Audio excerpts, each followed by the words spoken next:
کہ یہ غفار نے چوری کیا تو میں مان لوں گا، تو کوئی عقل کی بات ہوگی؟ حماقت کی بات ہے. آپ نے 2 گواہ پیش کر دیے، جج نے جرح کی ان گواہوں کی تفتیش کی، یہ جھوٹ تو نہیں بولتے. محلے والوں سے پوچھ لیا، محلے والے کہہ رہے ہیں بھائی ہم نے آج تک ان کو جھوٹ بولتے نہیں دیکھا، کسی غیر اخلاقی سرگرمی میں نہیں ہے، کبھی سٹا پیتے ہوئے چرس پیتے ہوئے پکڑے نہیں گئے، کبھی کوئی کرمنل ایکٹیویٹی نہیں ہے، بالکل ایک شریف شرفا شہری. یہاں تک آپ نے دیکھ لیا ان کا اپنے بیوی بچوں کے ساتھ بھی، جج نے تحقیق کی، پتہ چلا یہ گواہ ایسے ہیں جن کا بیوی بچوں کے ساتھ بھی بہت اچھا سلوک ہے، دوستوں کے ساتھ بھی، ٹیکس بھی ٹائم پہ پے کیا انہوں نے. اتنے شریف شرفا قسم کے کہ آج کل مارکیٹ میں ایسے ہوتے نہیں ہیں. جج نے پوری تحقیق کر لی. اب جج غفار کو چور قرار دے گا کہ نہیں دے گا؟ دے گا یقیناً بھائی، کہ بھائی اس سے زیادہ میں مکلف نہیں ہوں. جج یہی کہے گا. ہاں اگر سائنس سے یہ ثابت ہو جائے کہ یہ جھوٹ بول رہے ہیں، مثال کے طور پر غفار نے یا غفار کی طرف سے وکیل نے یہ ثابت کر دیا کہ بھائی جس وقت انہوں نے چوری کا دعویٰ کیا ہے نا اس وقت تو میں ملک سے باہر تھا، یہ ٹکٹ ہے، یہ سی سی ٹی وی کیمرے ہیں کہ میں جہاز میں بیٹھ کے ایئرپورٹ سے باہر جا رہا ہوں، تو اس دن تو میں پاکستان میں تھا ہی نہیں، اور یہ دعویٰ کر رہا ہے کہ الفلاحیہ مسجد سے چوری کی ہے اور میں اس دن الفلاحیہ مسجد میں تھا ہی نہیں. 2 اور 2 4 کی طرح اگر ثبوت پیش کر دے، پھر وہ 2 گواہ کتنے ہی سچے ہوں تو ایک سائنسی فیکٹ ہے، حقیقت ہے، وہ ان سچے گواہوں سے ٹکرا رہا ہے، تو اس سے ان گواہوں کا جھوٹا ہونا بھی ثابت ہوگا، اور آئندہ کے لیے کسی بات پہ بھی ان گواہوں پر اعتبار ہمیشہ کے لیے ختم ہو جائے گا. بلکہ جج لکھ دے گا کہ یہ گیٹ اپ ان کا ایسا ہے، لیکن یہ چونکہ ایک فیکٹ کے حقیقت ہے، ثابت شدہ حقیقت کے خلاف بات کر رہے ہیں، لہذا ان کی گواہی رد کر دی جاتی ہے ہمیشہ کے لیے.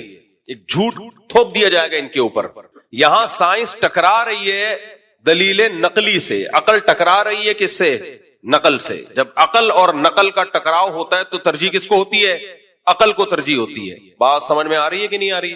اب ہوا یہ کہ ہمیں نہیں پتا کائنات کی ابتدا کیسے ہوئی، خود سے ہوئی یا کسی نے یہ ابتدا کی ہے. انسان کی ابتدا کیسے ہوئی، ایوالو ہوا ہے یا ڈائریکٹ مٹی سے بنا کے کسی نے اس میں جان ڈال دی ہے، ہمیں نہیں پتا یہ سب. لہذا اس میں مختلف نظریات وجود میں آئے، کسی نے کہا ایسے ہوا، کسی نے کہا ایسے ہوا. تو ڈارون بھی ایک سائنٹسٹ تھا، اس نے بھی ایک رائے قائم کی، میں بھی ایسے ہوا ہو سکتا ہے کہ ایسے ہوا ہو.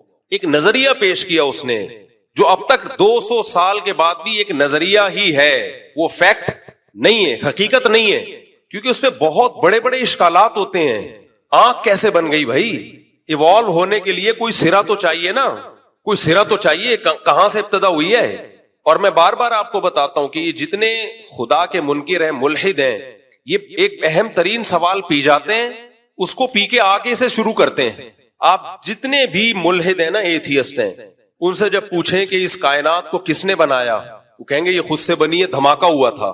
دھماکہ غبارے میں ہوا تھا، ہوا میں، کوئی یا تو انرجی ہوگی یا کوئی مادہ ہوگا، وہ مادہ کس نے پیدا کیا، وہ انرجی کہاں سے آئی؟ اور اتنا منظم خوبصورت دھماکہ جس کے نتیجے میں کائنات پھیلتی چلی جا رہی ہے، اور قرآن کہہ رہا ہے وَالسَّمَاءَ بَنَيْنَاهَا بِأَيْدٍ وَإِنَّا لَمُوسِعُونَ، ہم اس کائنات میں وسعت دیتے چلے جا رہے ہیں، پھیلتی چلی جا رہی ہے. یہ سورج، چاند، ستارے اور ان کی اتنی زبردست گریوٹی کا ایک سسٹم کہ ذرا سا بھی وہ سسٹم دائیں بائیں ہو تو نظام کائنات تباہ و برباد ہو جائے، اور زمین کا 23 ڈگری جھک جانا، اور پھر اس پہ بارشوں کا برسنا، اور بیجوں کے اندر ایسے سافٹ ویئر پیدا ہو جانا کہ آم کی گٹلی کو زمین میں دفن کرو، پودا نکلے گا، درخت نکلے گا، آم پیدا ہوگا. یہ جو سائیکل ہے، خربوزے کا بیج آپ نے زمین میں ڈالا، ایک کوپل نکلی، پھر وہ بڑا ہوا، پھر پھول نکلے، پھر پھول تتلیوں کو اٹریکٹ کرتے ہیں، پھر وہ نر مادہ پھولوں کا ملاپ ہوتا ہے، پھر اس سے خربوزہ پیدا ہوتا ہے، پھر خربوزے کے اندر وہی درجنوں بیج. یہ جو ایک سسٹم ہے پورا، او بھائی اتنے خاندانی سافٹ ویئر آج کل کمپیوٹر میں انسٹال نہیں ہوتے. ایوالو ہو کے خربوزے کے بیج میں، تربوز کے بیج میں، انار اور ہر چیز میں، اور پھر خود انسان، اور 9 مہینے میں پانی کے اندر ایسے سافٹ ویئر انسٹال ہو گئے ہیں کہ وہ ماں کے رحم میں جاتا ہے وہ پانی، اور 9 مہینے میں بچہ بن کے نکلتا ہے، نکلتے ہی ماں کی چھاتیوں میں دودھ آ جاتا ہے. یہ حسن اتفاق ہے بھائی؟ یہ بائی چانس ہو گیا یہ سب؟ تو اتنے سارے اشکالات ایک نظریے پر ہیں جو کبھی بھی سائنسی فیکٹ اور حقیقت بن نہیں سکتا. اور اس کے مقابلے میں محمد صلی اللہ علیہ وسلم، جن کا پیغمبر ہونا، سچا ہونا، خدا کا میسنجر ہونا، میسنجر آف گاڈ ہونا اتنے مضبوط دلائل سے ثابت ہے کہ جن دلائل کا انکار ممکن نہیں ہے. آپ کی گھریلو زندگی دیکھ لو، بیویوں کے ساتھ سلوک کیسا تھا، یتیموں کے ساتھ سلوک کیسا تھا، دوستوں کے ساتھ سلوک کیسا تھا، میدان جنگ میں آگے کھڑے ہوتے تھے. کہیں سے بھی آپ کے ویژن میں، آپ کی دعوت میں، آپ کی سیرت میں ذرہ برابر کوئی سقم نہیں. اور جو قرآن آپ صلی اللہ علیہ وسلم لے کر آئے 1400 سال سے محفوظ ہے، اس کی تعلیمات آپ اٹھا کے دیکھ لو. ایسی اخلاقی تعلیمات، ایسی زبردست تعلیمات دنیا میں کسی کتاب میں نہیں ہے. ایسی ذات کے بارے میں آپ ایک ایسی تھیوری کی بیس پر اس ذات کا انکار کرنا شروع کر دو. محمد صلی اللہ علیہ وسلم کہہ رہے ہیں اللہ نے بتایا کہ ہم نے آدم کو کس سے پیدا کیا؟ مٹی سے. ان مثل عیسیٰ عند اللہ کمثل آدم، عیسیٰ کی مثال اللہ کی نظر میں ایسے جیسے آدم، خلقہ من تراب، مٹی سے بنایا، ثم قال له کن فیکون، بولا ہو جا، ہو گیا. وہ کیا پرابلم ہے اس میں بھائی ماننے میں؟ تو ہمارے پاس ایک دلیل ہے جس کو نقل کہا جاتا ہے. وہ کیا ہے؟ پیغمبروں. ایک پیغمبر کا دعویٰ نہیں ہے. عیسیٰ علیہ السلام نے بھی یہ بتایا کہ ہم کہاں سے بنے ہیں، ہمارے جد امجد کون ہے؟ آدم، اور انہی کی باڈی سے اللہ نے اما ہوا کو پیدا کیا. ارتقاء پہ ایک بہت بڑا اشکال ہوتا ہے وہ ایوالو ہونے پر کہ نر مادہ کیسے بن گئے، جوڑے کیسے بن گئے، یہ مرد اور عورت کیسے بن گئے؟ ایک چیز بننی چاہیے تھی نا ایوالو ہو کے، نر اور مادہ، پھر ان کا ملاپ. نر اور مادہ کا ملاپ اپنی خواہش پوری کرنے کے لیے ہوتا ہے، اولاد پیدا کرنے کے لیے نہیں ہوتا. اس خواہش کو پورا کروا کے فطرت نسل کو بڑھا رہی ہے. بالکل ڈیفرنٹ چیزیں دونوں، کوئی میچنگ نہیں ہے آپس میں. آپ ایک ایک جانور پہ غور کرو. کچھوا مگرمچھ کیا کرتا ہے؟ منہ کھول کے بیٹھ جاتا ہے. چڑیا آتی ہے اور اس کے دانتوں میں خلال کر رہی ہوتی ہے.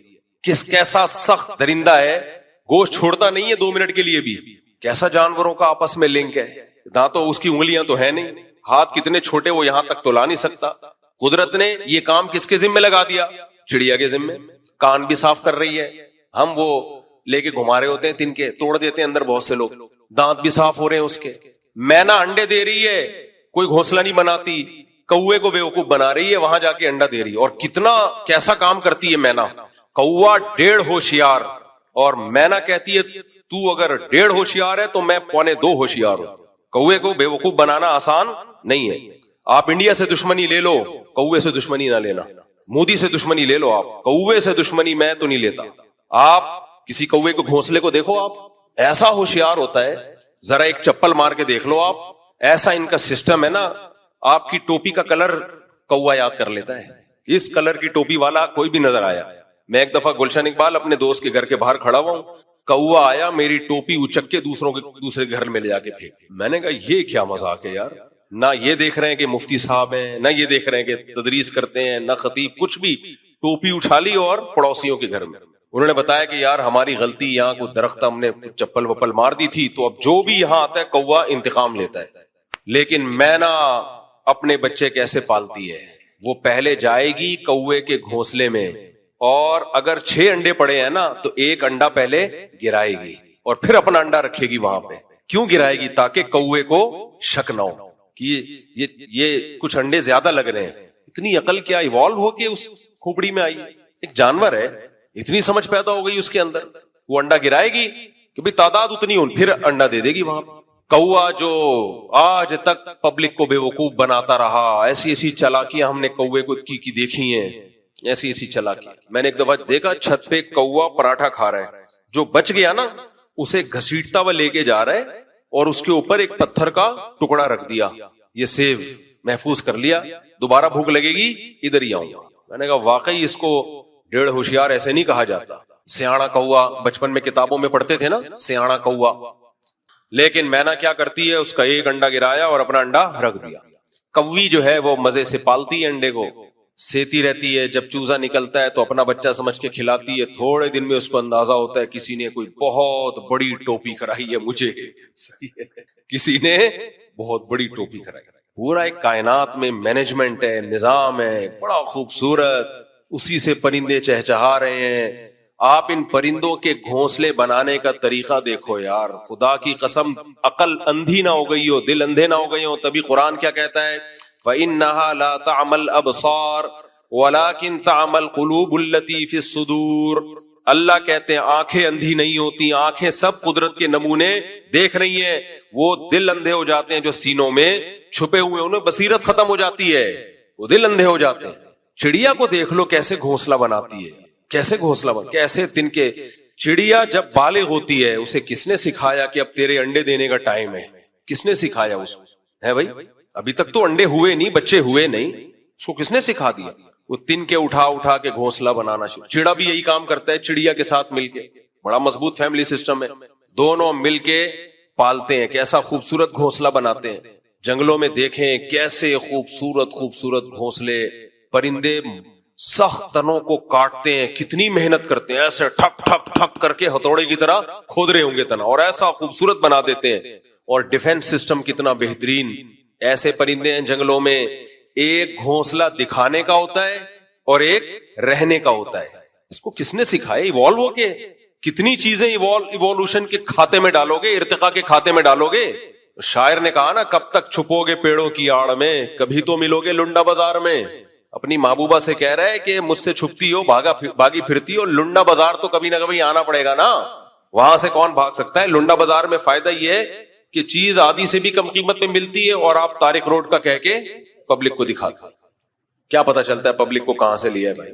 پینٹ آپ نے پہنی ہوئی لنڈا بازار سے لے کے, پبلک کو کیا پتا ڈیفینس سے خریدی ہے, کلفٹن سے خریدی ہے, طارق روڈ سے خریدی ہے, تھوڑی پتا چلتا ہے. میں نے ایک دفعہ طارق روڈ سے خرید لیا اچھا والا بیگ لیدر کا, لوگ کہنے لگے لنڈے کا مال ہے. میں نے کہا بھائی لنڈے کا ہی لے لیتے, اچھا تھا یار, اوریجنل لیدر تھا. لوگ مان ہی نہیں رہے. ہم نے کہا ٹھیک ہے بھائی تمہاری مرضی. تو کب تک چھپو گے پیڑوں کی آڑ میں, کبھی تو ملو گے لنڈا بازار میں. تو بھائی کب تک جان چھڑاؤ گے, خدا کا انکار کرو گے, نبی صلی اللہ علیہ وسلم کا انکار کرو گے, ایک ایک چیز کہیں تو پھنسو گے, آ کے کہیں تو پھنسو گے. اور ماننا پڑے گا یہ آٹومیٹیکلی خود بخود یہ سب کچھ نہیں ہو سکتا. تو یہاں انہوں نے کیا کیا ہے, مذہب کو سائنس کے مقابلے میں لا کے کھڑا کر دیا ہے کہ مذہب یہ کہتا ہے کہ ہم مٹی سے آدم کو بنایا, ان کی پسلی سے اما ہوا کو بنایا. سائنس یہ کہتی ہے کہ یہ سب ایوالو ہو کے بندر سے ہم وجود میں آئے ہیں. بھائی سائنس یہ نہیں کہتی ہے, یہ آپ کا دعویٰ ہے. سائنس نے ایک امکان پیش کیا ہے کہ میں بھی ہو سکتا ہے ایسے ہوا ہو سکنے کو تو لاکھوں احتمالات ہیں. کہتے ہیں ڈی این اے بندر کا انسان سے ملتا ہے, تو ڈی این اے کیلے اور انسان کا بھی ملتا ہے. میں نے اس پہ بھی سائنسدانوں سے تحقیق کی ہے, ڈی این اے ہے کیا بلا. انہوں نے کہا ڈی این اے سے قطعاً یہ پتہ نہیں چلتا کہ ان دونوں کا آپس میں, کیلے اور انسان کا آپس میں رشتہ ہے. ڈی این اے تو جو بھی کیمیائی اجزاء ہیں ان کی خاص قسم کی ترکیب کا نام ہے. ڈی این اے کی ڈیٹیل آپ سائنسدانوں سے جا کے پوچھیں, میں اس کو نہیں ایکسپلین, نہ میں کر سکتا ہوں, نہ میری یہ فیلڈ ہے. لیکن یہ جو ان کی علمی اصطلاحات ہیں نا, ان سے قطعاً متاثر ہونے کی ضرورت نہیں ہے. آنکھ خدا کی قسم خود بخود نہیں بن سکتی, امپاسبل. کان نہیں بن سکتے, ایوالو ہو کے نہیں بن سکتے. تو یہاں سائنس مذہب کے مقابلے میں نہیں ہے, ایک امکان ہے, امکان. اس امکان کو پیغمبروں کے مقابلے میں لا کے کھڑا کر دیا. بھائی خدا خود بتا رہا ہے پیغمبروں کے ذریعے, اور ایک پیغمبر کی دعوت نہیں ہے. موسیٰ علیہ السلام, عیسیٰ علیہ السلام, ابراہیم علیہ السلام, تبھی یہودی, عیسائی, مسلم, یہ تینوں آسمانی مذاہب متفق ہیں کہ انسانیت کی ابتدا کہاں سے ہوئی؟ آدم سے, اور انہی کی پسلی سے اللہ نے پیدا کیا اما ہوا کو, اور آگے انہی دونوں کے ملاپ سے انسانوں سے بھر دیا اللہ تعالیٰ نے. ویسے بھی میں آپ سے ایک سوال پوچھتا ہوں, ہم اور آپ گراف بنایا کرتے تھے, گراف بناتے تھے نا, تو آپ ایک گراف بنائیں. 9-10 کی کلاس میں نا ہمیں گراف بنانا سکھایا تھا ٹیچر نے. بہت سارے مسئلے اس گراف سے حل ہو جاتے ہیں. آپ ایک گراف بنائیں. ابھی دنیا کی آبادی تقریباً 6 ارب, کتنی ہے؟ تقریباً 8 ارب ہو گئی. اصل میں جب سے وہ میری اسپیڈ بڑھ گئی ہے نا, تو شاید 8 ارب ہو گئی ہے. اچھا چلو صحیح کہہ رہے ہیں, 8 ارب. 8 ارب کو آپ 100 سال پہلے لے کے جائیں تو یہ کتنی ہوگی؟ 4 ارب فرض کر لو. مجھے نہیں پتا, صحیح کیلکولیشن نہیں ہے, لیکن فرض کر لو 4 ارب تھی. اور 100 سال پیچھے آپ جائیں 3 ارب ہو جائے گی فار ایگزامپل. اور 100 سال پیچھے آپ جائیں 2 ارب. 1000 سال پہلے, 1400 سال پہلے آپ جائیں تو کہا یہ جاتا ہے, ایک لمسم اندازہ ہے, پوری دنیا کی آبادی 2.5-3 کروڑ تھی. کتنے سال پہلے؟ 1400 سال پہلے. کہا جاتا ہے, ایک اندازہ ہے ماہرین کا, کہ کتنی آبادی تھی؟ 2.5-3 کروڑ نبی صلی اللہ علیہ وسلم کے دور میں. تو 1400 سال پہلے کا گراف جا کے ایسے ہو جائے گا. اور تھوڑا پیچھے جائیں, بہت زیادہ ہوا نا, 1,00,000 سال, یعنی اس کو آپ پیچھے لے کے جائیں 1-1.5 لاکھ سال, 2 لاکھ, 3 لاکھ فرض کر لو, 5 لاکھ فرض کر لو. 5 لاکھ کے بعد جا کے یہ 1 یونٹ پہ آ کے جمع ہو جائیں گے. جبکہ بندر سے ارتقاء کا جو عمل ہے اس کے لیے لاکھ نہیں، لاکھوں نہیں، کروڑوں سال کہتے ہیں سائنسدان. تو گراف اگر آپ بنانا شروع کرتے ہو تو یہ تو بہت جلدی جا کے ایک آدم پہ آ کے ہم، یعنی ایک آدم بہت جلدی آ جائیں گے، اتنا پیچھے جانے کی ضرورت نہیں ہے. تو اگر سائنسی ایک تھیوری، ایک نظریہ ہم فرض کر لیتے ہیں کہ ڈاروین کا ایک یہ نظریہ ہے، تو بھائی ایک دوسرا جہت سے بھی اس پہ سوچنے کی ضرورت ہے. بہت ساری تھیوریز، بہت سارے جو زاویے ہیں جن سے اگر آپ سوچتے ہو تو وہ اسی کی نفی کر رہے ہیں. اور ایک سوال تو اکثر میں دہراتا رہتا ہوں، بندر سے ہم انسان اچانک تھوڑی بنے ہیں. بندر اور انسان کے بیچ میں ہزاروں نسلیں ہوں گی، کچھ بندر کے قریب، کچھ بندر سے دور، کچھ اور دور، کچھ اور دور. وہ ساری مارکیٹ سے ایک دم شارٹ کی ہوئی ہیں. وہ شارٹ کی ہوگی. ہمیں 20-30 لاکھ سال پرانے ڈھانچے مل رہے ہیں ڈائناسور کے، لیکن ہمیں اس کے بعد کے جب بندر سے ہم انسان بنے، بیچ کے کروڑوں ڈھانچے کہاں شارٹ ہو گئے ایک دم سے. جو آدھے بندر تھے آدھے انسان تھے، وہ کہاں گئے؟ نہیں آئی میرا خیال ہے بات سمجھ میں. بھائی کھدائی کے دوران ڈائناسور نکلتے ہیں نا، اتنے بڑے بڑے چھپکلیاں. سائنسدان کہتے ہیں یہ وہ دور تھا جب انسان کا کوئی وجود نہیں تھا. اتنے بڑے بڑے ڈائناسور تھے، یہ کوئی وجود نہیں تھا، ان کے مجسمے نکل رہے ہیں. تو بندر سے انسان بننے کا زمانہ تو بعد کا ہے. تو بندر سے جب انسان بننے کا عمل شروع ہوا، کروڑوں اربوں لاکھوں یا جتنے بھی آپ ہزاروں سال، تو بیچ میں بھی تو بہت ساری مخلوقات آئی ہوں گی. جیسے آج ہزاروں بندر ہیں، لاکھوں بندر ہیں، تو ایسے ہی لاکھوں انسان اور بندر کے بیچ کے، اور ان کے بیچ کے بیچ کے، اور ان کے بیچ کے بیچ کے. یہ ایسے کیسے ہو گیا کہ ایک دن بندر سویا صبح اٹھا انسان بنا ہوا ہے؟ اس لیے سائنس کے نام پہ خدا کا اور پیغمبروں کا انکار مت کرو. تو اللہ نے کیسے پرندوں کو سکھایا، کیسے کھودتے رہتے ہیں درختوں کو. ہاں میں بتا رہا تھا ایک پرندہ کیا کرتا ہے، ایک فیک، جیسے آج کل نا گھروں میں ایک ڈرٹی کچن ہے اور ایک دکھانے والا کچن ہے. مجھے کہیں گھر کرائے پہ لینا تھا، میں کسی کے یہاں گیا، انہوں نے کہا یہ کچن ہے. میں نے کہا اتنا چھوٹا سا کچن؟ کہتے ہیں اوریجنل کچن جو وہ ہے وہ اندر، وہ ڈرٹی کچن ہے، یہ مہمانوں کے سامنے رکھنے کا کچن ہے. کبھی کبھار کچھ تھوڑی بہت چائے وائے گرم کرنی ہوئی تو بعض پرندے کیا کرتے ہیں، وہ سانپ وغیرہ کے لیے الگ گھونسلہ بناتے ہیں کہ سانپ آئے گا تو ادھر آئے گا. اپنا چھپڑ میں اوریجنل والا الگ ہوتا ہے. اتنی عقل. دیمک کو دیکھ لو، دیمک کو. دیمک جب گھر بناتی ہے نا، وینٹیلیشن کا ایسا خاندانی انتظام کرتی ہے اس میں، کیونکہ وہ سرنگیں ہوتی ہیں نا، سرنگ میں ہوا کہاں سے آئے گی، آکسیجن کہاں سے آئے گی، ٹیمپریچر کیسے مینٹین رکھا جائے گا، ایسا خاندانی گھر بناتی ہے. اس میں ہوا کی گزرگاہ کا بھی راستہ، روشن دان بھی، اور ایسے اس کے اینگل سے بناتی ہے کہ ہوا گزرتی بھی ہے، ٹیمپریچر بھی سیم رہتا ہے. تبھی قرآن بار بار کہتا ہے ان اللہ لا یستحی ان یضرب مثلا ما بعوضۃ فما فوقها. اللہ مچھر اور مکھی کی مثال بیان کرنے سے بھی شرماتا نہیں ہے. خدا کے وجود کو ثابت کرنے کے لیے کوئی راکٹ سائنس کی ضرورت نہیں ہے. صرف ایک مچھر کو اسٹڈی کر لو، اتنی سی کھوپڑی میں 100 آنکھیں ہیں، 360 پہ دیکھتا ہے مچھر، 360 ڈگری پہ دیکھتا ہے کمبخت. اور مچھریا بھی چاروں طرف دیکھ رہی ہوتی ہے ایک ہی ٹائم پہ. اتنے چھوٹے چھوٹے ڈیجیٹل کیمرے اس کی چھوٹی سی کھوپڑی پہ فٹ. بڑی سے بڑی چیز بھی اس نے بنا دی، بڑی بڑی کہکشائیں، اور چھوٹی سے چھوٹی چیز بھی اس نے بنا دی، اور بتا دیا نہ اس کی بنائی ہوئی بڑی چیزوں جیسی کوئی چیز تم بنا سکتے ہو، نہ اس کی بنائی ہوئی چھوٹی چیزوں جیسی کوئی چیز تم بنا سکتے ہو. سورہ لقمان میں دیکھو، ھذا خلق اللہ، اللہ اپنی قدرت کے نمونے بیان کر کے کہتا ہے یہ میری بنائی ہوئی تخلیق ہے. فَأَرُونِي مَاذَا خَلَقَ الَّذِينَ مِن دُونِي، میرے علاوہ جو لوگوں نے بنایا ذرا وہ بھی اس کے مقابلے میں لا کے دکھاؤ، پھر تم ان کو معبود ماننا. بیان کا ٹاپک کچھ اور تھا، نکل ہم کہیں اور گئے، تو ٹینشن لینے کا نہیں ہے. ٹینشن بالکل نہ لیا کریں. لوگوں نے کمنٹس کیے ہوتے ہیں مفتی صاحب ٹاپک کوئی اور تھا اور آپ نکل کہیں اور گئے. تو کہاں نکلے ہم؟ غلط جگہ چرس ورس کی طرف تھوڑی نکل گئے ہم. پشاور جب انسان جا رہا ہوتا ہے تو بیچ میں دائیں بائیں قیام طعام بھی ہوتا ہے، چائے پینے چلا جاتا ہے. اب کیا ہوا، جا پشاور رہتے چائے کے لیے نکل گئے، تو چائے پینے جا رہا ہے بھائی، کوئی چرس پینے تو نہیں جا رہا نا. تو بات تو غلط نہیں کر رہے نا. تو ہم وہ جو ہود صاحب ہے نا، ہود صاحب، ان کی خدمت میں گزارش ہے کہ سائنس نظریہ ارتقاء میں اسلام سے ٹکراتی نہیں ہے. آپ نے خام خام ایک چیز جو ایک امکان تھا اور ہر امکان کے پیچھے کچھ تانے بانے ملتے ہیں, کچھ چیزیں ہوتی ہیں, تبھی تو وہ اس امکان کو امکان سمجھا جاتا ہے.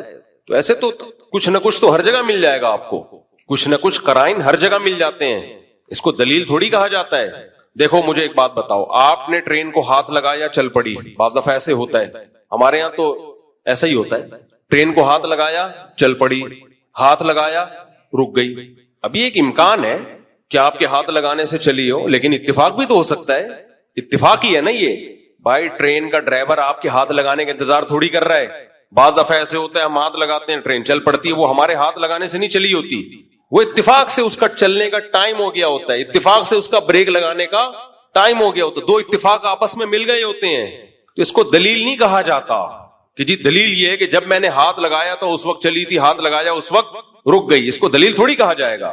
ایسے ہی ڈارون کی تھیوری کو درست ثابت کرنے والے کچھ امکانات کی دنیا میں کچھ قرائن پیش کرتے ہیں کہ دیکھو جب ہم سرد علاقوں میں جا کے رہتے ہیں تو ہمارے جسم اس کے حساب سے اپنے آپ کو تبدیل کر لیتا ہے, تو اس کا مطلب جسم میں ماحول کے حساب سے چینجنگ آتی ہے. بھائی یہ چینجنگ تھوڑی بہت چینجنگ جو انسان کے مخلوق کے زندہ رہنے کے لیے ضروری ہے, یہ تو خدا کی قدرت کی ایک دلیل ہے. اتنی بڑی چینجنگ کہ آپ جناب پوری آنکھ اگائے, صحیح ہے نا, اس میں اتنے زبردست کیمرے فٹ ہو جائیں, ایسی خوبصورت ایڈجسٹمنٹ ہو جائے, اور فٹ بھی کھوپڑی میں ہی ہو, ادھر ادھر نہیں ہو رہی, جا کے کان ادھر فٹ ہو گئے, زبان ادھر فٹ ہو گئی, دل جگر دماغ گھٹنے 360 اور اس کے قریب قریب جوڑ, ان کی ایڈجسٹمنٹ, اور نر الگ مادہ الگ, اور دونوں کا ملاپ خواہش پوری کرنے کے لیے ہو رہا ہے, اور اس کے نتیجے میں بچہ پیدا ہو رہا ہے, اور جس دن پیدا ہو رہا ہے اسی دن ماں کی چھاتیوں میں دودھ آ رہا ہے. یہ نہیں ہو سکتا بھائی, اٹ ازنٹ پاسبل, یہ ممکن نہیں ہے جب تک کوئی مینیجر نہ ہو, کوئی خلاق خالق نہ ہو, کوئی کریٹر نہ ہو, کوئی نظام کائنات کو چلانے والا نہ ہو. اسی لیے اللہ نے خدا کے منکروں کے لیے جتنی سخت سزا رکھی ہے نا, اتنی کسی کے لیے نہیں رکھی ہے, کیونکہ دنیا میں ناشکرے کو کوئی بھی اچھا نہیں کہتا.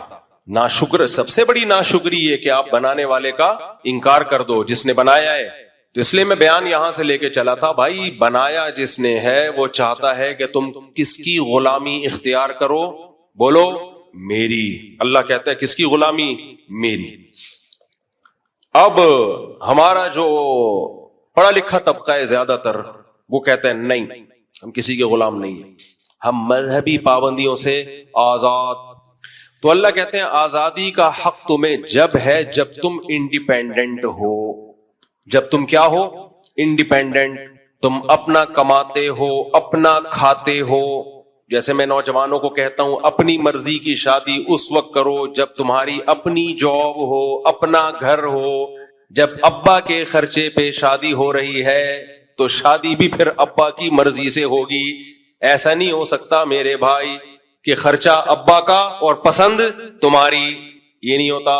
ہاں کوئی نوجوان کہ میں انڈیپینڈنٹ ہوں, اپنا کما رہا ہوں, میرے ابا شادی سے روک رہے ہیں, میں کہتا ہوں بھائی آپ انڈیپینڈنٹ ہو تو کر لو, آپ ابا کو روکنے کا حق نہیں ہے, آپ کما رہے ہو. تو میرے بھائی اگر ہم بھی انڈیپینڈنٹ ہو جائیں, اللہ سے آزاد ہو جائیں, تو پھر ہم اپنی مرضی کریں, لیکن ہم آزاد ہو نہیں سکتے. آپ کہہ سکتے ہو میں تو اپنا کماتا ہوں, اللہ تھوڑی مجھے دے رہا ہے, معاذ اللہ. یہ قارون نے کہا تھا کہ انما اوتیتہ علی علم عندی, میں نے جو کمایا ہے وہ میری عقل کی دوڑ ہے, مائنڈ, کھوپڑی ہے, میں نے کھوپڑی استعمال کی ہے. بھائی کھوپڑی تو نے استعمال کی ہے, سب سے پہلی بات یہ کھوپڑی تجھے جہیز میں ملی ہے, سسرال نے دی ہے تجھے. کھوپڑی بنائی ماں کے پیٹ میں کس نے, بولو نا, اللہ نے بنائی. جو ہاتھ تو نے استعمال کیے کمانے کے لیے, ہاتھ تجھے کس نے دیے, اللہ نے دیے. پاگل آدمی تھوڑی کچھ کما سکتا ہے, پاگل بنا کے کمایا جا سکتا ہے. خود اگر آپ پاگل ہیں پھر کچھ نہیں کما سکتے, بلکہ پاگل بنا کے زیادہ کمایا جا سکتا ہے. پاگل بنا کے کمانے کا طریقہ بتاؤں, کہ آپ کو خود کمانا آتا نہیں, آپ یوٹیوب پہ پیسہ کمانے کے طریقے بتانا شروع کر دو. دیکھو آپ یوٹیوب پہ آپ کی آمدن کتنی ہوگی. دو طریقے تو بہترین ہے پیسہ کمانے کے, عامل بن جاؤ, روحانی علاج شروع کر دو, جن چڑیل بھوت بھگانا شروع کر دو. پتہ نہیں ہمارے مذہبی لوگ گھوم پھر کے, ایک بڑی اچھی مذہبی جماعت ہے, اچھا بھلا کام کر رہی تھی یونیورسٹیوں میں, کالجز میں نام لینا مناسب نہیں سمجھتا, نوجوانوں میں بڑا اچھا کام تھا ان کا. انہوں نے بھی لوگوں کو جن چڑیل بھوت اور جادو اور میاں بیوی میں جادو کا یہ علاج, فلانے میں جادو کا یہ, اس چکر میں لگا دیا لوگوں کو. میں نے ان کے بڑوں سے کہا تو ہے کہ یار آپ کدھر کو نکل گئے ہو بھائی, فلانے میں جادو ہوا تو یہ علاج ہے. بھائی کہاں سے, بس جادو ہو گیا, سورہ فلق سورہ ناس پڑھ کے دم کرو, اور اتنا آسان نہیں ہے یہ.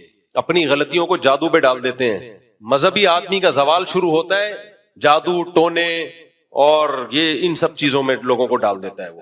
یا تو ایک طرف ہم اتنے لبرل بن جاتے ہیں کہ خدا ہی کا انکار کر بیٹھتے ہیں, اور جب مذہب کی طرف آتے ہیں تو ایسی چیزوں پہ بلیو کرنا شروع کر دیتے ہیں, لاجک کی بات ہی نہیں کر رہے ہوتے, لوگوں کو توہم پرستی میں ڈالنا شروع کر دیتے ہیں. میرے ایک بچے کو کچھ دن پہلے پیلیا ہو گیا تھا. بچوں کو تو ہوتا ہے پیلیا, میں نے بہت سمجھایا بھائی پیلیا ہے, چھوٹے بچے کو دھوپ لگاؤ, پیلیا اترتا ہے دھوپ میں, صبح کی دھوپ لگاؤ شام کی دھوپ. پتہ نہیں کہاں سے سسرال میں کسی نے جا کے وہ دم وم کیا, پیلا تیل نکال دیا. میرا دماغ کھائے, میں نے کہا میں اب ان فضول باتوں کو میں نہیں مانتا. پیلا تیل نکال دیا تو وہ پیلیا اس میں آ گیا ہے. یہ ناٹک کسی اور کے سامنے, سسرال سے بھی نہیں ڈرتا, آپ اندازہ لگاؤ. سسرال کو میں نے بولا میں نہیں ماؤں, غصے ہو گئے میرے سسرال والے. کون سا سسرال تھا یہ نہیں بتاؤں گا, اتنا بھی بہادر نہیں ہونا کہ کون سا سسرال تھا یہ بتا. کہہ رہے دیکھو بچی ٹھیک ہو گئی نا. میں نے کہا بھائی پیلیا تو اپنا ٹائم, چھوٹے بچوں میں تو پیلیا نارمل ہے, یرغان نارمل ہے, وہ خود اپنا ٹائم پورا کر کے ختم ہو جاتا ہے. تو میرا بڑے جنگ ہوئی ہے گھر میں, یہ میرے سے یوں کہہ رہے ہیں دیکھو یہ تیل پیلا آ رہا ہے. ابے بس کرو ناٹک, کسی اور کو بیوقوف بناؤ. اللہ کا شکر ہے ہم ان چیزوں سے بیوقوف نہیں بنتے. انگریزوں کو بھی پی لیا ہوتا ہے کیسے ٹھیک ہو جاتا ہے, عربوں کو بھی پی لیا ہوتا ہے کیسے ٹھیک ہو جاتا ہے. یہ دو لونڈے بیٹھے ہوئے ہیں واسے اور ایک ان کا بھائی ہے رافع, ان کو بچپن میں پی لیا ہوا, بہت سخت یرقان ہو گیا تھا. ان کے ابا نے بہت علاج کرایا, ٹھیک نہیں ہو رہا تھا. تو رشتہ داروں نے کہا یہ جھڑواؤ گے نہیں تو ٹھیک نہیں ہوگا. ان کے ابا کا ایمان مضبوط ہے, ہمارے دوست ہیں پرانے, انہوں نے بولا یار جیسے انگریزوں کا پی لیا ٹھیک ہو جاتا ہے, عربوں کا پی لیا ٹھیک ہو جاتا ہے, ہمارے بچوں کا بھی ٹھیک ہو جائے گا, نہیں جھڑوانا. اتنے رشتہ دار نے تانے دیے, نہیں یہ تو جھڑوانا پڑے گا, نہیں نہیں نہیں. ایسا بیچارہ بیزار آ گیا میرے پاس آیا, میں نے کہا ان کی ایسی کی تیسی, نہیں جھڑوائیں گے. ٹھیک ہو گیا, لونڈے بیٹھے ہوئے ہیں ابھی, شادیاں کر کے بیٹھے ہوئے ہیں ماشاءاللہ, بچے بھی ہو گئے میرا خیال ایک کے. تو چھوڑ دو بھائی یہ عذاب سے نکلو. مذہب کا یہ تصور جو ہم پیش کرتے ہیں یہ مذہب نہیں ہے, یہ آپ کی اپنی ایک توہم پرستی ہے, آپ کی اپنی ایک باپ دادا کی رسومات ہیں, ان کا مذہب سے کوئی تعلق نہیں ہے. چھوڑ دو ان سے. میں آپ کے سامنے بیٹھا ہوں یار اللہ کے فضل سے, مجھے یہ بات کہتے ہوئے ڈر بھی لگتا ہے کہ کوئی بڑائی نہ ہو جائے. جو کچھ ہے اللہ کی رحمت ہے. 19 تھے, اللہ کے فضل سے 19 پورے ہو گئے ہیں. میں نے کبھی کسی بچے کے گلے میں تعویذ نہیں ڈالا. بچوں کو بیماریاں بھی آئیں, آیت الکرسی پڑھ کے دم کیا بس, اور ڈاکٹر سے علاج کرایا, ختم. کیا 19 بچوں میں بیماریاں نہیں آئی ہوں گی؟ کیا خیال ہے بھائی؟ اور جب میں نکاح کر رہا ہوتا ہوں تو کیا پریشانیاں نہیں آئی ہوں گی؟ کیا خیال ہے؟ کبھی کسی عامل کے پاس نہیں گیا, کسی سے تعویذ نہیں لیا. ایک دفعہ کیا ہوا, جب میں نے ایک دفعہ شادی کی, شادی تو ویسے کئی دفعہ کی ہے, لیکن ایک دفعہ جب میں نے شادی کی تو گھریلو حالات بہت خراب ہو گئے, اور بڑا وہ جو ہوتا ہے نیچرل ہے. ایک صاحب آئے کہنے لگے بہت بڑے بزرگ ہیں, ان سے آپ کو میں تعویذ دلواتا ہوں, ایک دم گھر میں سکون ہو جائے گا. میں نے کہا مسجد ہے مناسب نہیں ہے, دفعہ یہاں سے. اور خود اپنے ساتھ اس کے کیا ہوا, شادی ہوئی اور 1 مہینے بعد طلاق ہو گئی اس کی. میں نے کہا تو اپنے تعویذ سے اپنے آپ کو تو ٹھیک کر نہیں سکا. یہ تو نیچرل ہے بھائی, جب شادی ہوگی تو بڈے ہوں گے, جھگڑے ہوں گے. آپ نے شادی کی ہے, جب سوکن آئے گی تو پہلی والی کو تو بیچاری کو آپ نے ذبح کر دیا نا, اس کو تو چیخنے بھی نہیں دے رہے, اس کو آپ جھگڑنے بھی نہیں دے رہے, تو جھگڑے گی بھائی, اس کا حق بنتا ہے. اور آپ ٹینشن میں بھی جاؤ گے کیونکہ ہم بھی انسان ہیں. تو یہ سب کچھ نیچرل ہے. 100% درست اگر کسی کے گھر میں سب کچھ اور چل رہا ہے تو یہ نارمل آدمی نہیں ہے. پھر اس کا مطلب سب گھروں میں سب کچھ ہوتا ہے, لڑائی بھی ہوتی ہے, محبتیں بھی ہوتی ہیں, جھگڑے بھی ہوتے ہیں, سلو بھی ہوتی ہے, سب نیچرل ہے. یہ کیا ہے؟ نیچرل. ابھی ایک جاننے والے نے دوسری شادی کی, اس کے جو پہلے سسر تھے انہوں نے ایسی واٹ لگائی ہے اس کی, روتے ہوئے میرے پاس آئے, یار میری تو ایسی کی تیسی کر دی میرے سسرال والوں نے, میں نے حلال کیا ہے حرام تو نہیں کیا. میں نے کہا نیچرل ہے. کیا نیچرل بھائی, یہ تو نیچرل ہی تو ہوگا. پھر 2 مہینے بعد آئے, ابے بھائی وہ تو ایسا کو کیا میں پوری ڈیٹیل بتاؤں, وہ سمجھ جائیں گے پھر میری بات ہو رہی ہے. بھائی انہوں نے تو یہ بھی دھمکی دے دی ہے اور FIR کٹا دی ہے. میں نے کہا نیچرل ہے. پھر 1 مہینے بعد آیا, اب تو یہ کر لیا, بچے چھین لیے. میں نے کہا نیچرل ہے. وہ غصے ہو گئے, کیا یار ہر چیز نیچرل ہے. ان کو غصہ آیا نا, میں نے کہا یہ بھی نیچرل ہے. یہ غصہ آنا بھی کیا ہے؟ نیچرل. جب ایسی نصیحتیں سنتا ہے تو بھی غصہ آتا ہے. پھر کہنے میں کیا کروں, میں نے کہا کچھ بھی نہیں کرو, جو کرنا تھا کر لیا ہے آپ نے, اب آپ نے کچھ نہیں کرنا, آپ نے جو کرنا تھا وہ کر لیا ہے, اب ان کی باری ہے. کہنے پھر اس کا ہوگا کیا, میرا کیا ہوگا کالیا. انہوں نے کہا, میں نے کہا تیرا یہ ہوگا سسرال تجھے تھکائے گا, ٹینشن دے گا, تھکا کے ایک دن خود تھک جائے گا, بس اور کچھ نہیں ہوگا. تو اب تیرا امتحان ہے, تو صبر کتنا کرتا ہے. بس تو نے آگے سے جواب نہیں دینا, رپلائی نہیں کرنا ہے, بس صبر. وہاں سے توپیں آئیں گی, میزائل آئیں گے اور فائرنگ ہوگی, تم نے کیا کرنا ہے؟ صبر. بس اب تمہارے صبر کا امتحان ہے, تم نے تو جو کرنا تھا کر لیا, تو اب تم چپ کر کے بیٹھ جاؤ, آرام سے بھول جاؤ. جو صبر کرتا ہے وہ جیت جاتا ہے جنگ. سال, 1.5 سال, 2 سال, میں نے کہا کب تک, بالآخر آ جائیں گے انشاءاللہ, سیٹ ہو جائیں گے. زیادہ مسئلہ جب ہوتا ہے جب ادھر سے تڑی آئی, آپ نے بھی تڑی لگا دی ادھر سے, پھر خراب ہوگا. بولے کم بخت ہماری بیٹی پہ سوگن بھی لے کر آیا اور تڑیاں بھی لگا رہا ہے, تو بات ہی بھول گیا کیا چل رہی تھی. اچھا والا موضوع چل رہا ہوتا ہے, یہ شادی بیچ میں آ جاتی ہے. بہت ڈھیٹ آدمی ہوں میں, یہ ذہن میں رکھنا. ہاں, عاملوں کی بات ہو رہی تھی, عاملوں کو بھی نہیں چھوڑوں گا انشاءاللہ. مرتے دم, مرنے کے بعد ایسے لوگ چھوڑ کے جاؤں گا جو پھر عاملوں کو شروع کر دیں گے, کیونکہ یہ اتنا خطرناک فتنہ ہے نا, اس میں ذرا سا ڈھیلا پن اختیار کیا پھر عامل لوگوں کی جیت ہو جاتی ہے, لوگ پھر ان چکروں میں پڑتے ہیں. تو میرے بھائی, ہمارا اتنا اللہ نے ہمیں بڑا گھر دیا, یعنی افراد کے اعتبار سے, ہم نے تو نہ کبھی تعویذ ڈالا کسی کے گلے میں, نہ کبھی ہم کسی عامل کے پاس لے کر گئے. مسائل ہمارے ساتھ بھی ہوتے ہیں, پریشانیاں ہمارے ساتھ بھی آتی ہیں, بھئی صبر کرو, اللہ سے دعا مانگو, اس پریشانی کو دور کرنے کے اسباب اختیار کرو, بس. بہت لوگ آئے, میرے تو گھر سے تعویذ بھی نکلے ہیں, پھر بھی لفٹ نہیں کرایا. صحیح ہے, پرچی سمجھ کے پھینک دیا جائے, اب ہٹا. میں یہ کہہ رہا تھا, دیکھو ہمارا ماشاءاللہ, ہندی میں کہتے ہیں اتنا بڑا پریوار, اللہ نظر بس سے بچائے, تو ہم نے تو بھائی کبھی تعویذ گنڈے نہیں. ایک صاحب مجھے کہنے لگے, عاملوں, میرے گھر والے کہتے ہیں عاملوں کے خلاف بولنا چھوڑ دیں, کوئی جادو نہ کر دیں. میں نے کہا کر دیں نا, ہم تو 15-20 سال سے بول رہے ہیں کرو نا یار, ہم تو انتظار کر رہے ہیں, کوئی جن چڑیل بھوت بھیجو. ہے ہی نہیں, ان تلوں میں تیل ہی نہیں ہے, یہ بیوقوف لوگوں کو بیوقوف بناتے ہیں. آپ کہہ سکتے ہو بڑے بڑے علماء ان کے پاس جاتے ہیں, بھائی یہ جس میں قوت انفعالی ہوتی ہے نا, جو ان کو کچھ سمجھتا ہے ان پہ اثر ہوتا ہے, جو نہیں سمجھتا اس پہ کچھ بھی نہیں ہوتا. اس کا عالم جاہل سے تعلق نہیں ہے. اگر آپ میں کانفیڈنس ہے, آپ ہندو ہو تو بھی اثر نہیں ہوگا, اور اگر آپ میں کانفیڈنس نہیں ہے, آپ تہجد گزار ہو تو بھی مار کھا جاؤ گے ان سے. کانفیڈنس ہونا چاہیے, کانفیڈنس بہت کچھ کروا دیتا ہے. ایک چوہے نے ہتھنی کو پیغام بھیجا تھا شادی کا, ہتھنی کو غصہ آیا کہ تو کم بخت اپنی ہائٹ دیکھ, کلر دیکھ, نیچ خاندان کے گھٹیا آدمی. چوہے نے بولا کانفیڈنس دیکھ, یہ سب چیزوں کو چھوڑ. تو کانفیڈنس کیا کیا کروا دیتا ہے. تو عامل تو شاہی کوئی نہیں. مرزا جہلمی کے حوالے سے آج کل ایک پوسٹ چل رہی ہے, رافیل تے شاہی کوئی نہیں, رافیل تے شاہی کوئی. تو میرے بھائی, مذہبی لوگ پھر ان چیزوں میں, بھائی مذہب کا تصور سیدھا سیدھا اخلاقیات ہے. زنا مت کرو, شراب مت پیو, اللہ کی مخلوق کے حقوق بھی ادا کرو, اللہ کے حقوق بھی ادا کرو, نماز قائم کرو. اللہ کے حق میں سب سے پہلے کیا ہے؟ نماز. اللہ کہتا ہے تم آزاد نہیں ہو, انڈیپینڈنٹ نہیں ہو, ہر چیز میں میرے محتاج. وَإِن تَعُدُّوا نِعْمَةَ اللَّهِ لَا تُحْصُوهَا, اللہ کی نعمتوں کو گننا شروع کر دو, قلم گھس کے ختم ہو جائیں, سیاہی دنیا کی ختم ہو جائے. اللہ کے جو تم پر اکیلے پر احسانات ہیں, ان احسانات کی فہرست ختم نہیں ہوگی, تو پھر آزادی ہم پہ جچتی نہیں ہے. بچپن میں ماں کی نعمت دے دی, جو جس نے پالا, باپ کی نعمت دے دی جس نے سہارا دیا, خاندان دیا, دوست احباب دیے, پیسہ دیا. آپ کہہ سکتے ہو ہمارے پاس تو پیسہ ہے ہی نہیں. بھائی آپ اپنے آپ کو کمپیئر کر رہے ہو اپنے سے زیادہ مالداروں سے, ان سے کمپیئر کرنا چھوڑ دو. آپ اپنے سے کمتر لوگوں سے کمپیئر کرو تو بہت پیسہ دیا ہے. فٹ پاتھ کے سونے والے لوگ بھی ہیں, آپ گھروں میں سو جاتے ہو. ایسے لوگ بھی ہیں 2 وقت کا, ایک وقت کا کھانا نہیں مل رہا, آپ کو 2 ٹائم پیٹ بھر کے کھاتے ہو, 3 ٹائم پیٹ بھر کے کھاتے ہو. ناشکری کی تو پھر کوئی انتہا ہے ہی نہیں. تو بھائی ہم اللہ کے غلام ہیں, اور ہم نے نظریاتی طور پر بھی اپنے آپ کو اللہ کا بندہ سمجھنا ہے, غلام سمجھنا ہے, اور عملی طور پر یہ ثابت کرنا ہے کہ اللہ ہم آزاد نہیں ہیں. تو اللہ نے ہمیں حکم دیا نماز قائم کرنے کا. سب سے زیادہ قرآن میں جس چیز کا, حدیث میں جس چیز کا حکم ہے کہ جو اپنے آپ کو اللہ کا بندہ اور غلام سمجھتے ہیں وہ نماز بولو قائم کرتے ہیں. نماز پہ کوئی کمپرومائز نہیں. سفر ہو, حضر ہو, بیماری ہو, صحت ہو, غربت ہو, دولت ہو, جیسے بھی حالات ہو. ان الصلاۃ کانت علی المؤمنین کتابا موقوتا, اللہ کہتے ہیں نماز مومنین پر مقررہ وقتوں میں فرض ہے. میدان جہاد میں نہیں چھوڑنے کی اجازت دی تو نرم گدوں میں چھوڑنے کی کہاں سے اجازت دے دے گا اللہ؟ ایکچولی نیند بہت آ رہی ہے, ایکچولی میں یوں ہے, ایکچولی ابھی تو آج کل تو سیزن چل رہا ہے, کسٹمر بہت ہیں ایکچولی وغیرہ, اور شاپنگ ہو رہی ہے. بھائی میدان جنگ سے بڑھ کر کوئی ٹینشن والا کام ہو سکتا ہے؟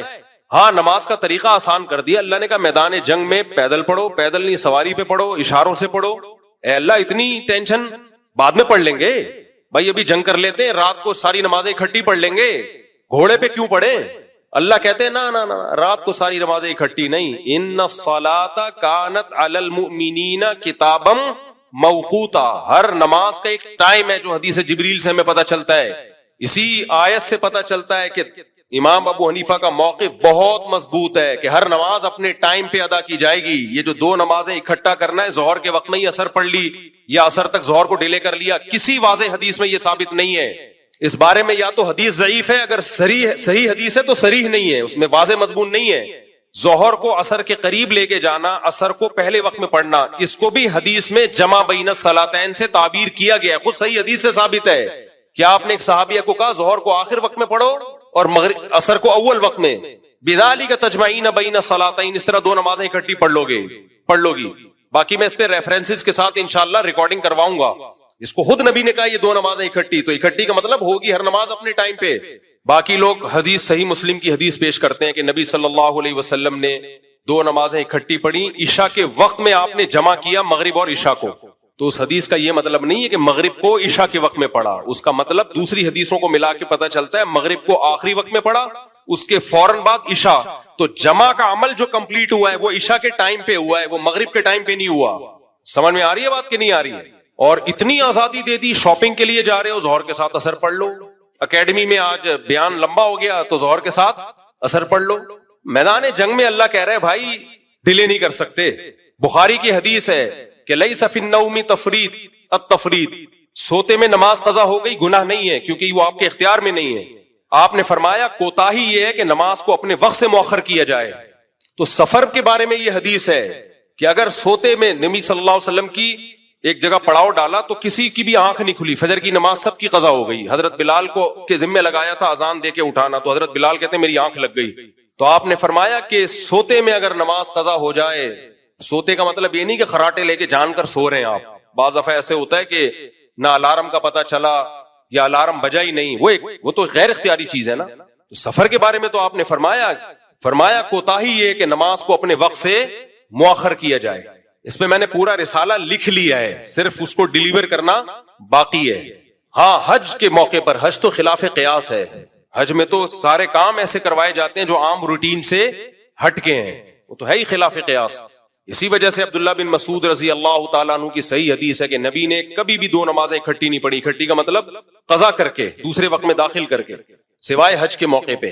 تو آپ صرف ایک آنکھ سے اگر دلائل دیکھتے ہو تو پھر آپ کو نظر نہیں آئے گا. یہ لوگ کیا کرتے ہیں، ایک چشمے سے دیکھتے ہیں جو اپنے مطلب کے دلائل، جو فریق مخالف کے دلائل ہیں اس کو یہ ایسے گنے بن کے پی جاتے ہیں. نماز سے بڑھ کر اسلام میں کچھ نہیں ہے بھائی. اور نماز میں اہمیت کس چیز کی ہے؟ پڑھنے کی نہیں ہے، وقت پہ پڑھنے کی ہے. یہ جو قرآن میں آتا ہے نا کہ والذین هم علی صلواتہم یحافظون، ایمان والے نمازوں کی حفاظت کرتے ہیں. عبداللہ بن مسعود اس کی تفسیر بیان کرتے ہیں، حفاظت کا مطلب اپنے وقت پہ پڑھتے ہیں. خالی پڑھنے کو تھوڑی حفاظت کرنا کہتے ہیں، وقت کے اندر. اور حدیث جبریل سے پتہ چلتا ہے ہر نماز کا ایک ٹائم ہے، ظہر کا الگ ہے، عصر کا الگ ہے، مغرب کا الگ ہے، عشاء کا الگ ہے، فجر کا الگ ہے. اور ویسے بھی ایک کامن سینس کی بات ہے، سفر میں 4 رکعتوں کی 2 کی اللہ نے، یہ اسی لیے تو تاکہ قضا نہ ہو. تو رخصت جب دی جاتی ہے کسی دوسری چیز کی حفاظت کے لیے دی جاتی ہے. جب بھی آپ کسی کو کوئی سہولت دیتے ہیں نا تو اس سہولت دینے کا مقصد ہوتا ہے اس کام کی حفاظت کی جائے. اس کی مثال ایسے ہے جیسے شریعت نے کہا آپ کھڑے ہو کے نہیں پڑھ سکتے نماز تو بیٹھ کے پڑھو. یہ کیوں کہا؟ تاکہ ضائع نہ ہو، ڈیلے نہ کرو. تو اس لیے اللہ نے کہا سفر میں مشکل ہے 4 کی 2 پڑھ لو تاکہ ڈیلے نہ ہو. باقی یہ حرف آخر نہیں ہے، اس پہ میرا پورا رسالہ ہے، لکھ چکا ہوں میں، صرف اس کو نیٹ پہ ڈالنا ہے اس کو. کیونکہ تحریر کا اسلوب کچھ اور ہوتا ہے اور بولنے کا اسلوب کچھ اور ہوتا ہے. ایسا مذاق اڑاتے ہیں لوگ، ابے یہ حنفی کیا، یہ تو سنت کے دشمن ہیں، یہ تو سنت کے. ایک صاحب کا میں نے آڈیو دیکھی، کہتا ہے میں حنفی تھا، اب تو میں ظہر کے ساتھ اثر پڑھتا ہوں اور مغرب کے ساتھ عشاء کے وقت میں عشاء پڑھتا ہوں، اور یہ حنفی لوگوں کو کیا پتا سنت کا. تو کبھی خوشبو لگا کے آ، تجھے بتائیں گے ہمیں کتنا سنت کا پتا ہے. جاہل لوگ. اگر کوئی اختلافی مسئلہ ہے تو اعتدال سے بھی بیان کیے جا سکتے. یہ لوگ جب تک طنز نہیں کرتے نا ان کو سکون نہیں ملتا. اور متکبر کو اللہ دنیا میں ذلیل کرتا ہے. امام شافعی رحمہ اللہ اس کے قائل ہیں 2 نمازیں اکٹھی پڑھی جائیں، مگر طنز نہیں کرتے وہ. شافی بھی اس کے قائل ہیں مگر طنز نہیں کرتے. مگر یہ لوگ کیا کرتے ہیں, ایک حدیث ان کے سامنے آ گئی تو سمجھتے ہیں کہ اب ہم مجتہد اعظم بن گئے, مفتی اعظم بن گئے, سب پہ طنز کرتے ہیں. میرے جب 3 وطر والا کلپ گیا ہے نا مارکیٹ میں, وہ جو وطر پہ نہیں میں نے ریکارڈ کروایا تھا, وہ جو ایک آیا تھا اوہ آج تک ہم وطر غلط پڑھتے رہے, اس کا جب جواب میں نے ریکارڈ کروا کے ڈالا ہے, کتنے لوگوں کے فون آئے, مفتی صاحب ایسا ہمارے محلے میں کچھ فتنہ پرستوں نے ہمیں طنز کر کے رکھا ہوا تھا, تم حدیث کے مخالف, تمہیں کیا پتا قرآن و سنت کا, ایسا ذلیل کر کے رکھا ہوا تھا. کہہ رہے اللہ کا شکر ہے اب نظر نہیں ملاتے, ایسے گھننے بن کے سائٹ سے گزر جاتے ہیں. تو آپ کی ایک رائے ہے, آپ 100 دفعہ رکھو, اختلافی مسئلہ ہے, لیکن یہ طنز, دوسرے کو نیچا دکھانا, دوسرے کو کہنا اندھی تقلید کرتے ہو, علم کہاں ہے ان لوگوں کے پاس, یہ تکبر ہے. اور متکبر کو اللہ دنیا میں ذلیل کرتا ہے. اس میں ہمارا موقف بہت مضبوط ہے, سفر ہو یا حضر ہو, حج کے علاوہ 2 نمازیں آپ اکٹھی اس طرح سے تو پڑھ سکتے ہو, ظہر کو ڈیلے کرو آخری وقت میں, عصر کو اول وقت میں, اس طرح حدیث سے ثابت ہے, انشاءاللہ ریکارڈ کرواؤں گا میں. باقی اس طرح کے ظہر کو ڈیلے کر کے عصر کے ٹائم میں داخل کر دو.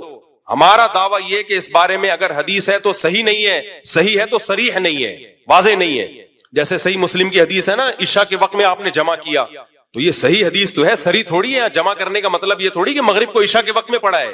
جمع کا عمل جو ہوا ہے کہ مغرب کو آخری وقت میں, اور جب عشاء پڑھی ہے عشاء کے وقت میں, تو جمع کا عمل کمپلیٹ کب ہوا ہے, وہ عشاء کے وقت میں ہوا ہے. خیر یہ الگ ٹاپک ہے. تو اللہ کی غلامی میں سب سے پہلے کیا ہے میرے بھائی, نماز. سب سے پہلا اللہ کے حقوق میں سوال کس کا ہوگا, نماز کا ہوگا. نماز کے بغیر اللہ اسلام کو مانتا نہیں سب سے پہلے. اور صحابہ سے یہ بات ثابت ہے کہ جو نماز سیدھی کر لے گا اس کے باقی اعمال بھی اللہ سیدھا کر دیں گے. ہاں سب سے پہلے تو فجر کی نماز ہے.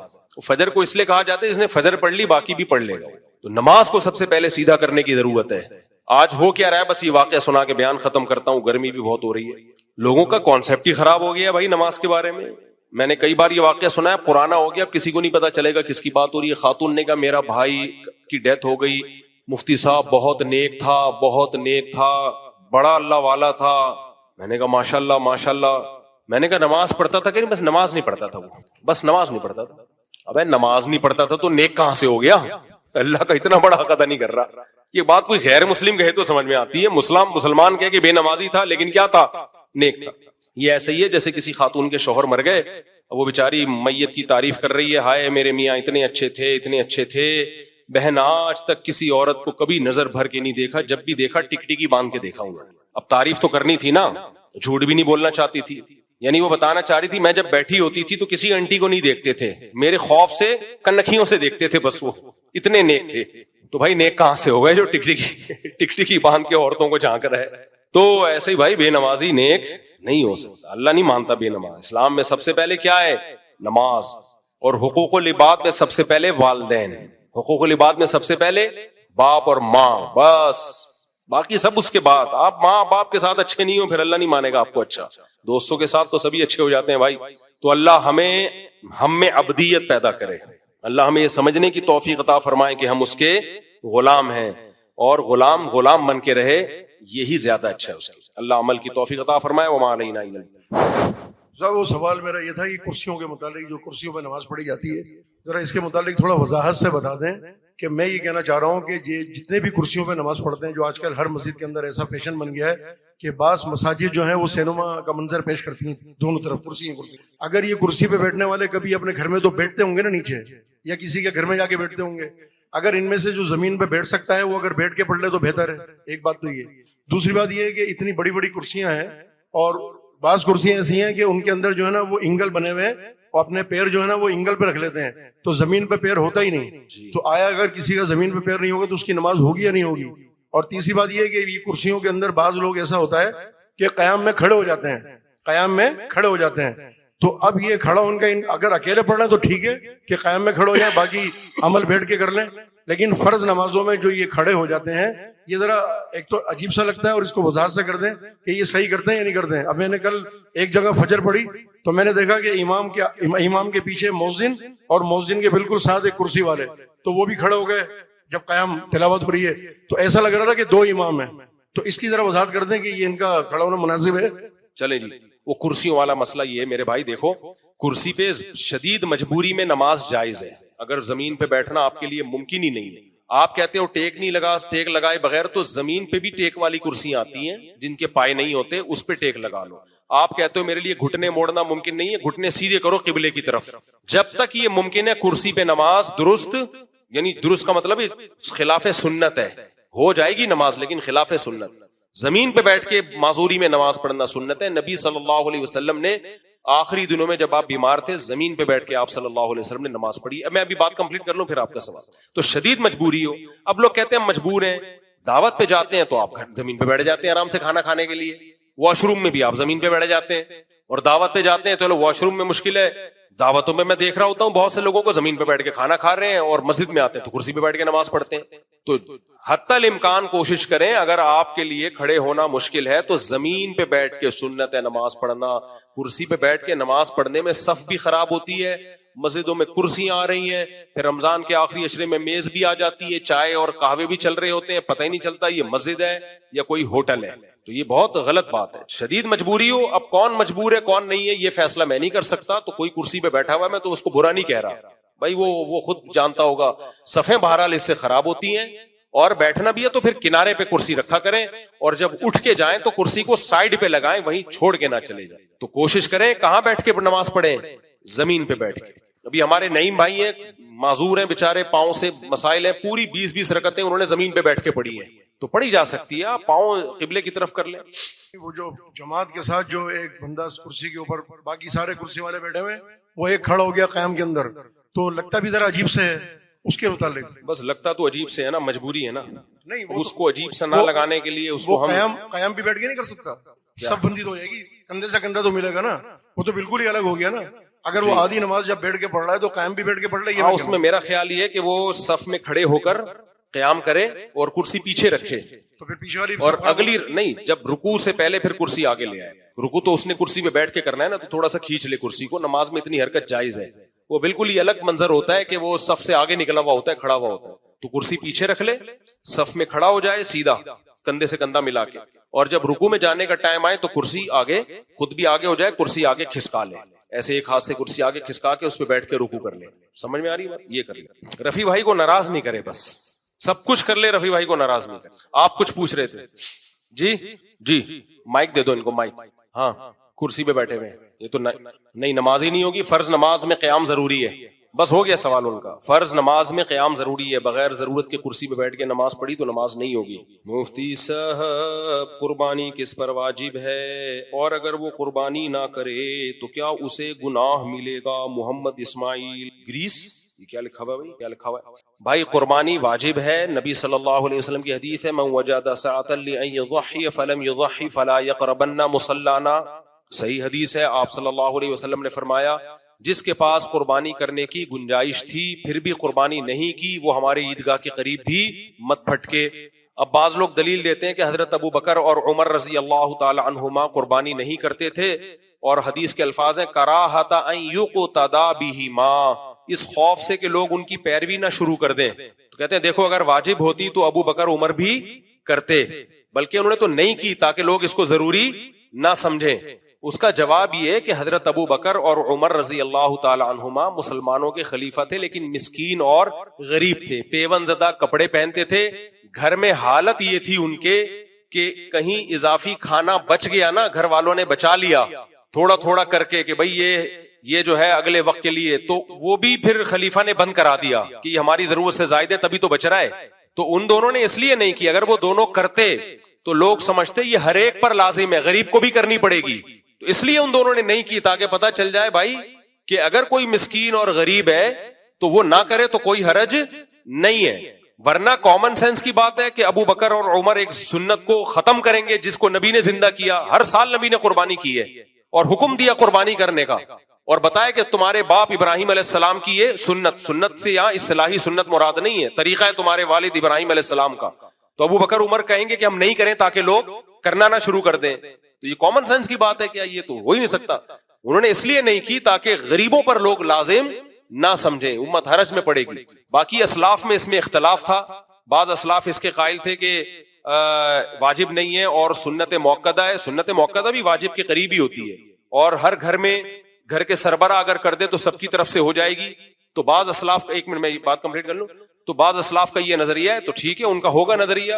ہم اس بارے میں امام حنیفہ جو بہت اسلاف کے امام تھے ان کو فالو کرتے ہیں، جن کو آدھی سے زیادہ امت نے فالو کیا، اور ان کی دلیل مضبوط ہے. صحیح حدیث ہے، جو قربانی کی استطاعت رکھتا ہے نہ کرے قربانی، وہ ہماری عیدگاہ میں نہ آئے. اس میں آپ نے گھر کے سربراہ مرد عورت کا کوئی فرق نہیں رکھا. تو اس لیے مضبوط رائے. اور عبادت میں ویسے بھی احتیاط کے پہلو کو ترجیح دی جاتی ہے. جب دونوں طرف دلائل ہوتے ہیں تو عبادت میں احتیاط والے پہلو کو ترجیح دی جاتی ہے. تو جو بھی مالدار ہے اس پر قربانی لازم ہے. مالداری کا مطلب کیا ہے؟ مالداری کا مطلب یہ ہے کہ 52.5 تولہ چاندی، جس کی آج کل قیمت کیا چل رہی ہے بھائی کسی کو پتا ہے؟ سن 2025 میں 1446 ہجری میں کیا چل رہا ہے مارکیٹ میں؟ 52.5 تولہ چاندی. جولائی ہے نا یہ، وہ سوری مئی ہے، یہ مجھے نہیں پتا، نیٹ پہ سرچ کر لینا. 1.5-2 لاکھ روپے بنتے ہیں. جس کے پاس اتنے پیسے ہوں یا اتنی مالیت کی چاندی ہو یا کوئی پلاٹ جو استعمال میں نہ ہو، ضرورت سے زائد چیز جو کبھی پورے سال استعمال ہی نہیں ہوتی، تو وہ کیا کرے گا؟ سارے قرضے پہلے نکالے گا، اور اس مہینے کا راشن جو آئے گا، بچوں کی اسکول کی فیسیں، گیس بجلی کے بل سارے مائنس کر کے اگر اتنے پیسے بچ رہے ہیں تو پھر اس پر قربانی لازم ہے. اب آپ کے پاس 2 لاکھ پڑے ہوئے ہیں لیکن ابھی گیس بجلی کا بل بھی جائے گا، راشن بھی آئے گا، تو راشن ہی 1 لاکھ کا آ جائے گا، تو بکرا کون لے کر آئے گا پھر؟ تو وہ سارے خرچے مائنس کر کے بھی اگر 52.5 تولہ چاندی کی قیمت بچ رہی ہے تو پھر آپ پر قربانی لازم ہے، ادروائز لازم نہیں ہے. اور ضروری نہیں ہے کہ آپ کوئی مہنگا جانور کرو، آپ کوئی حصہ لے لو چھوٹی سی گائے میں. میں جب اجتماعی قربانی کرتا تھا تو ایسی باریک باریک گائے بھی آتی تھی، لوگ کہتے تھے اس میں 7 حصے ہو بھی جائیں گے کیا؟ غریبوں کے لیے الگ پیکیج ہے ہمارے پاس. میں نے یہ کہتا تھا. اچھا چلو اس کو حذف کرا. وہ آپ کچھ پوچھ رہے تھے، ہو گیا سوال کا جواب آپ کا؟ جی ہاں بھائی مائک دے دو. جی. اور دوسرا یہ کہ سورہ کوثر فصلی لی ربی کا ونہر، اس کا کیا مطلب ہے؟ دیکھیں، آپ کا پہلا سوال یہ کہ قرآن میں قربانی کا ذکر کہاں ہے؟ قرآن میں اللہ نے حکم دیا من یطیع الرسول فقد اطاع اللہ، جو رسول کی اطاعت کرے گا اس نے اللہ ہی کی اطاعت کی. تو اس لیے قرآن میں واضح طور پر ہر بات کا حکم ضروری نہیں ہے. کچھ احکام نبی صلی اللہ علیہ وسلم کے ذریعے بھی. اب قرآن میں نماز کا طریقہ تو نہیں ہے، زکوٰۃ کس پر کتنی فرض ہوگی یہ بھی نہیں ہے. تو ہاں، قربانی کے جانور کا ثواب کتنا ہے یہ قرآن میں ہے. اللہ نے فرمایا لن ینال اللہ لحومها ولا دماؤها ولکن ینالہ التقوی منکم، کہ جب تم اللہ کے نام پہ جانور ذبح کرتے ہو تو نہ ان کا خون اللہ تک پہنچتا ہے نہ ان کا گوشت پہنچتا ہے، تمہارا تقوی اللہ تک پہنچتا ہے. اور یہ جو فصلی لربی کا ونحر ہے انا اعطیناک الکوثر میں، اس میں بھی اللہ نے قربانی کا نہر کہتے ہیں اونٹ کو نہر کرنا. تو اللہ نے نبی سے فرمایا کہ اے نبی ہم نے آپ کو کوثر عطا کی ہے. کوثر خیر کثیر کو بھی کہتے ہیں اور حوض کوثر کو بھی کہتے ہیں، دونوں مراد ہو سکتے ہیں.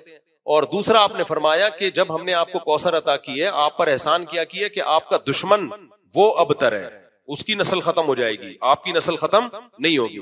اب شکرانے کے طور پر آپ نے جانی عبادت بھی کرنی ہے اور مالی عبادت بھی کرنی ہے. عبادت میں 2 طرح سے ہوتی ہے، جان کھپانا اور ایک ہے مال کھپانا. تو قربانی مال کھپانا ہے، اس لیے ونہر نہر کا ذکر کیا، اور فصلی صلاۃ جو ہے وہ جان کھپانا ہے. تو یہ 2 عبادتوں کا ذکر کیا اللہ نے، قربانی کا اور نماز کا. مراد صرف 2 عبادتیں نہیں ہیں بلکہ ہر قسم کی جانی اور ہر قسم کی مالی عبادتیں مراد ہے اس سے. اچھا بھائی مفتی صاحب قربانی کس پر واجب ہے میں نے بتا دیا. میرے بھائی مفتی صاحب، میری بیٹی چھوٹی ماں کی فیڈ لیتی ہے.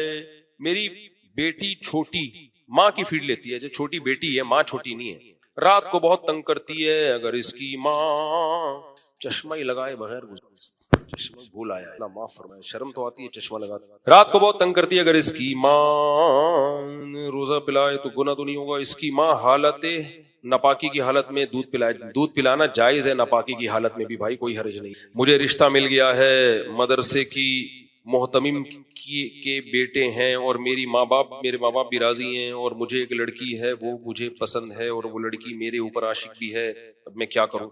دونوں ایک دوسرے پہ عاشق ہیں تو پھر شادی کریں. ابا اماں کو بتا دیں بھائی، ابا چیک کر لیں گے، کوئی فالٹ تو نہیں ہے، کوئی اخلاقی لحاظ سے کوئی برائی تو نہیں ہے. مفتی صاحب ماشاء اللہ آپ کی مفتی طارق مسعود فاؤنڈیشن بن چکی ہے، تو فاؤنڈیشن کے ذریعے کراچی میں شجر کاری اور اس کی اہمیت کے حوالے سے مہم چلائیں تاکہ شہر کی خوبصورتی بڑھے اور درجہ حرارت قابل برداشت رہے.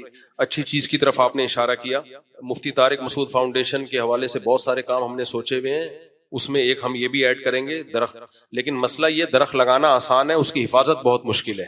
درخت لگا دیں گے, لوگوں کا پیسہ برباد ہو جائے گا, بکریاں کھا جائیں گی آ کے, چرسی ہیروئن کی لکڑیاں بیچ دیں گے کاٹ کے ان کو. تو حفاظت کا جب تک کوئی مضبوط پیکج نہ ہو تو اس پہ ہم غور کرتے ہیں. لیکن آپ نے ایک اچھی چیز کی طرف اشارہ کیا, کراچی میں بے شمار درخت لگا دو, بارشیں بھی بہت ہو جائیں گی, ماحول بھی اچھا, گرمی بھی ختم ہو جائے گی.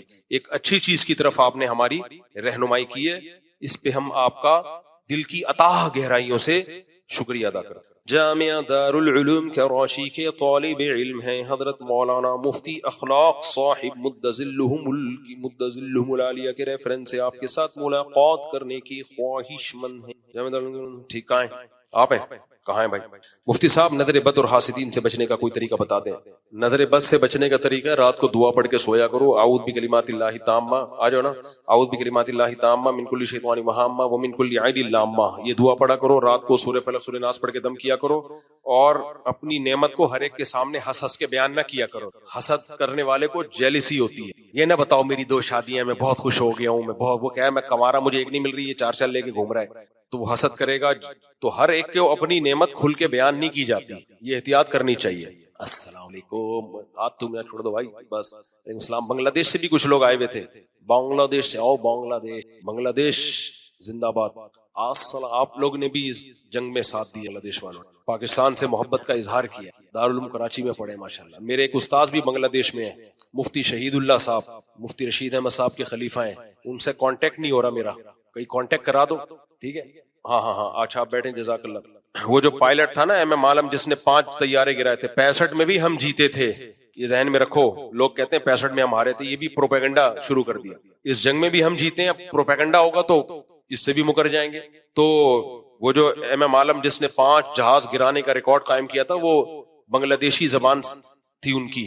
ہاں, گینس بک آف ورلڈ میں ایک ریکارڈ ہے ان کا کہ 5 طیارے ہوا میں اڑا دیے. تو بنگلہ دیش سے آیا. بنگلہ دیش موسلی کھاتے ہیں, دماغ تیز ہوتا ہے بنگلہ دیش میں.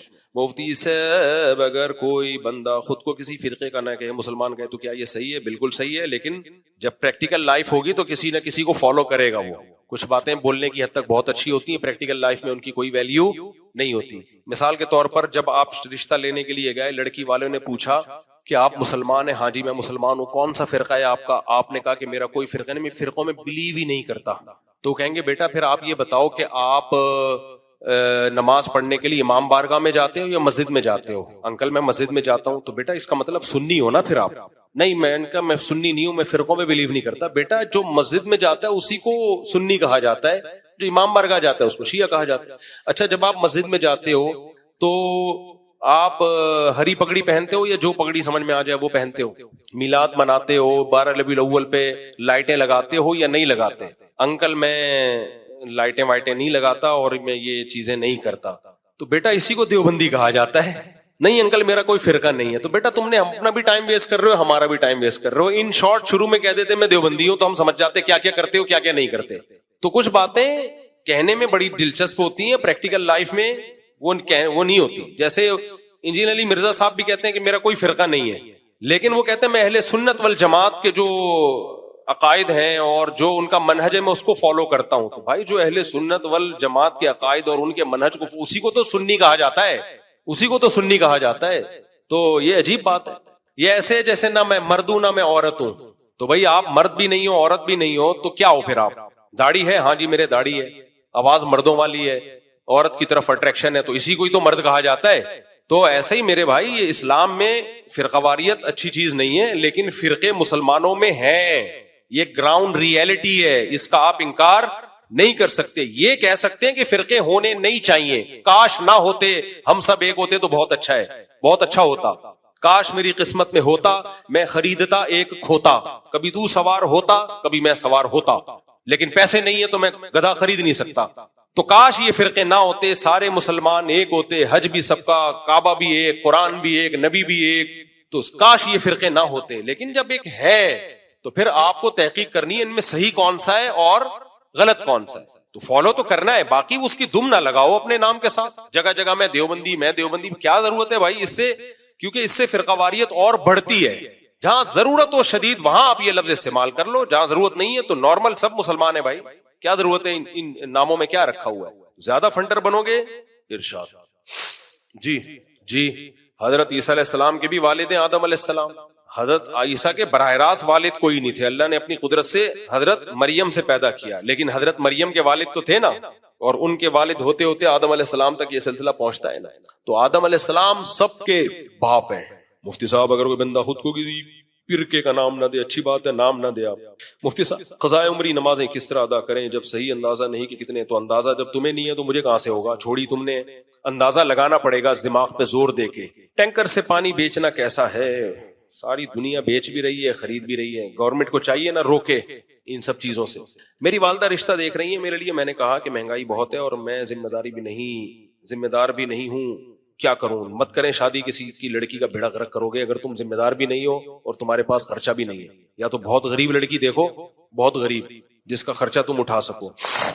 میرے ایک دوست ہے جس کے والد نے 2 شادیاں کی ہیں, پہلی بیوی سے ایک بیٹی تھی جو کہ اب فوت ہو چکی ہے, ان کے 2 بیٹے ہیں اور دوسری بیوی حیات ہیں جن سے ایک بیٹا ہے. میرا دوست کے والد کی زمینی وراثت تقسیم کا مسئلہ ہے. سوال یہ کہ وراثت کی تقسیم کس طرح ہوگی؟ ان کے والد کی زمینی وراثت, ابا کے انتقال کے بعد جو بچہ ابا کی زندگی میں فوت ہو گیا اس کی وراثت ختم ہو گئی. باقی 2 بیویاں ہیں تو 12.5% دونوں بیویوں میں ڈیوائڈ ہو جائے گا.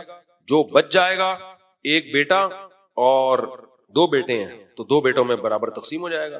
مفتی صاحب میں ایک مولوی صاحب کا بیان سن رہا تھا, وہ بتا رہے تھے کہ حدیث کی کتب جو نبی کریم صلی اللہ علیہ وسلم سے صدیوں بعد لکھی گئی ہیں, ان میں کافی حدیثیں جو مجوسیوں نے خود سے بنائی ہیں اور وہ قرآن کے احکام کے خلاف ہیں. کیا یہ صحیح ہے؟ بکواس ہے, یہ بالکل فضول بات ہے. حدیث کی کتابیں بعد میں لکھی گئی ہیں, اس کا مطلب یہ نہیں کہ حدیث پہلے تھی نہیں. قرآن بھی تو بعد میں مرتب ہوا ہے. کیا مطلب قرآن پہلے تھا ہی نہیں؟ سب سے پہلے فقہ مرتب ہوا ہے. قرآن و حدیث سے مسائل مرتب کیے گئے ہیں, اسلامی قانون, حالانکہ حدیث کی کتابیں اس وقت مدون نہیں ہوئی تھیں. سب سے پہلے فقہ حنفی مرتب ہوا ہے, حالانکہ حدیث کی کتابیں اس وقت مرتب نہیں ہوئی تھی, لیکن حدیثیں تھیں تو فقہا نے ان قرآن اور حدیث کو سامنے رکھ کر فقہ مرتب کیا. فقہ مالکیہ, فقہ امام شافعی کے دور میں آ کے پھر حدیث کی تدوین کا کام بڑھ گیا تھا اور بڑے پیمانے پر ہونا شروع ہو گیا تھا. تو کسی چیز کا مدون ہونا بعد میں یہ ایک الگ چیز ہے, اس سے یہ ثابت تھوڑی ہوتا کہ پہلے یہ تھی نہیں. تو منکرین حدیث پر وہی الزام لگاتے ہیں جو بعض متشدد اہل حدیث فقہ پہ الزام لگاتے ہیں. کہتے ہیں یہ فقہ نبی کے دور میں تو تھا ہی نہیں, تو امام حنیفہ کے دور میں لکھا گیا ہے, اجمیوں کی سازش ہے, اجمیوں کا فقہ ہے یہ, اجمیوں کا فقہ, کوفہ والوں نے لکھا ہے یہ. بھائی یہی الزام منکر حدیث پہ لگاتے ہیں کہ امام بخاری اجمی تھے, انہوں نے لکھا ہے. تو اسلام میں اس سے کوئی فرق نہیں پڑتا کہ اجمی لکھ رہا ہے یا عربی لکھ رہا ہے, لکھ کیا رہا ہے بھائی, پیغمبر کے حدیثوں سے ہی اخذ کر کے لکھ رہا ہے. تو امام بخاری اجمی تھے, جو انہوں نے لکھا وہ نبی کے اقوال اور پوری سندوں کے ساتھ, اور وہ سندیں نبی کے دور تک پہنچتی ہیں, نبی کے دور تک, تو اس لیے وہ بہت مستند اور اوتھینٹک ہیں. ہاں تدوین بعد میں ہوئی ہے, اس سے کوئی فرق نہیں پڑتا. ایسے تو قرآن بھی بعد میں حضرت عثمان کے دور میں اس ترتیب سے مدون ہوا ہے. کوئی کہے یہ تو عثمان کا لکھا ہوا قرآن ہے, ہم نہیں, اور اس کو کہتے بھی مصحف عثمانی ہے, اسی کے حضرت عثمان نے مرتب کیا ہے. یہ منکری حدیث بیچارے فارغ ہیں. میرا ایک مناظرہ ہے منکری حدیث کے خلاف, آڈیو مناظرہ ہے, وہ آپ سنیں, مزہ نہ آئے پیسے واپس. وہ بیچارہ سر دھن گیا تھا, اس کا پاگل ہو گیا تھا, وہ ٹکرے مارنے لگا تھا دائیں بائیں. تو وہ سن لیں تو ان کے سارے اشکالات ختم ہو جائیں گے انشاءاللہ. ارشاد. السلام علیکم. وعلیکم السلام. نظر تیز کرنے کے لیے کوئی دعا؟ کس کے لیے؟ نظر, آنکھوں کی نظر صحیح کرنے کے لیے. اللہ میری نظر کو ٹھیک کر دے, بس یہ دعا. بس چشمہ لگ گیا, بہت مشکل ہے, اتر جائے. 40 سال کے بعد قریب کی نظر ہر قیمت پہ کمزور ہوگی, لازمی, یہ ذہن میں رکھو. 1.5-2 نمبر کا چشمہ لگے گا. تو اس لیے اب میں چشمہ لگواتے ہوئے جب قریب دیکھنا ہوتا ہے, میں ویسے بھی پڑھ سکتا ہوں الحمدللہ, لیکن چشمہ لگا کے پڑھ لو تو زیادہ اچھا نظر آتا ہے. تو یہ کسی کا باپ بھی نہیں روک سکتا. میں 50 کا ہوں بھائی, میں 50 کا ہوں, آدھی صدی گزار لی میں نے زندگی میں. ارشاد. کیا؟ ہاں تو بےچارے لگا لیں. اب اس حالت میں کیا وہ نماز پڑھ سکتے ہیں؟ کچھ پیشنٹ اس حالت میں ہوتے ہیں کہ پیمپر لگانا ضروری ہے, تو بھائی نماز کے وقت میں وہ دو نمازیں اکٹھی پڑھیں نا. ظہر کو آخری وقت میں پڑھیں, صفائی ستھرائی کر کے ظہر پڑھی, اور فوراً عصر کا وقت داخل ہوتا ہے عصر پڑھ لی, پھر پیمپر لگا لیا. پھر مغرب اور عشاء اسی طرح, مغرب کو ڈیلے کیا, عشاء کے قریب صفائی ستھرائی کر کے مغرب پڑھی, اور عشاء کا وقت داخل ہوتے عشاء پڑھ لی, پھر پیمپر لگا لیا. یہ بھی اگر ممکن نہیں ہے, اتنی گندگی مسلسل نکلتی چلی آ رہی ہے, تو پھر وہ معذور ہے. پھر وہ وضو کر کے نماز پڑھ لے, اللہ اس کی نماز قبول کر لے گا. ارشاد. جلدی. کچھ لوگ جو نماز پڑھتے ہیں نا تو امام صاحب جب رکوع کے لیے چلے جاتا ہے تو پیچھے سے بندہ دوڑ کے آ جاتا ہے، تو یہ دوڑنا لازمی دوڑنا ہے یا ٹھیک نہیں ہے، دوڑنا ٹھیک نہیں ہے، حدیث میں منع کیا ہے نماز کے لیے دوڑنے سے. آرام سے جائے، رکوع مل جائے تو ٹھیک ہے، نہیں تو ایک رکعت بعد میں پڑھ لے بھائی. ارشاد میں کچھ لوگوں کی پرچیاں بھی پڑھ لوں نا، بےچارے لکھ کے لائے ہیں، پہلے یہ پڑھ لوں کچھ پرچیاں.